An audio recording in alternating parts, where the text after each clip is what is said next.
XL 100க்கு clutch assembly கிளச்சே போயிடுச்சு அப்படின்னு சொன்னாங்கன்னா அது மாற்றுறதுக்கு எவ்வளோ ஆகுங்கிறது நான் இப்போ வாங்கிட்டு வந்திருக்கேன். வாங்கிட்டு மெக்கானிக்கிட்ட கொடுத்துட்டேன். இருந்தாலும் பில்லை உங்களுக்கு ஷேர் பண்ணுறேன். இது வந்து கிளச்சு பெல்லுங்கிறது வந்து அந்த ஷூவுக்கு சுற்றி வெளியே இருக்கக்கூடிய அவுட்ரு, அதுதான் அதிகமான ஸ்கோரிங்கால தேவைப்படும். அது வந்து 620.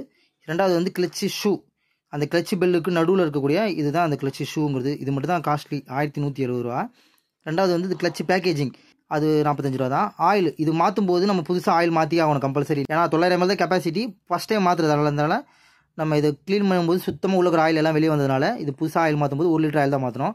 ஆயில் வந்து ஷெல் ஆயில் வாங்கிட்டு வந்திருக்கேன், 370 ரூபா, அந்த மஞ்சள் கலர் டப்பாவில். அது இது 2600 இது வரைக்கும் இது மட்டும் ஆயிருக்கு, ஸ்பேர் மட்டும். இது இல்லாமல் மெக்கானிக் காஸ்ட் வந்து ஒரு 300 350 400 வரைக்கும் உங்கள் ஏரியாவுக்கு தகுந்த மாதிரி மாறும். இதே நீங்கள் ஷோரூமில் விட்றதா இருந்தால் இது எல்லாத்துக்கும் தனித்தனியாக ஜிஎஸ்டி போடுவாங்க. ஆயில் 370 ப்ளஸ் 20 ரூபா ஜிஎஸ்டி, பேக்கேஜிங் 45 ரூபா ப்ளஸ் 5 ரூபா ஜிஎஸ்டி, ஷூ வந்து 1170 ரூபா ப்ளஸ் ஒரு 20 ரூபா 30 ரூபா ஜிஎஸ்டின்னு எல்லாத்துக்கும் தனித்தனியாக ஜிஎஸ்டி போட்டு சர்வீஸுக்கு காஸ்ட்டு 300 ரூபா ஆகுதுன்னு வச்சுக்கோங்களேன். அந்த சர்வீஸ் காஸ்ட்டுக்கு ப்ளஸ் 300 ரூபாய்க்கு 20 ரூபா 30 ரூபா 50 ரூபா ஜிஎஸ்டின்னு போடுவாங்க. அதனால் நீங்கள் ஷோரூமில் விட்றதுக்கும் லோக்கல் மெக்கானிக்கிட்ட விட்றதுக்கும் எவ்வளோ டிஃப்ரெண்ட்டுங்கிறது உங்களுக்கு நான் ஷேர் பண்ணியிருக்கேன்.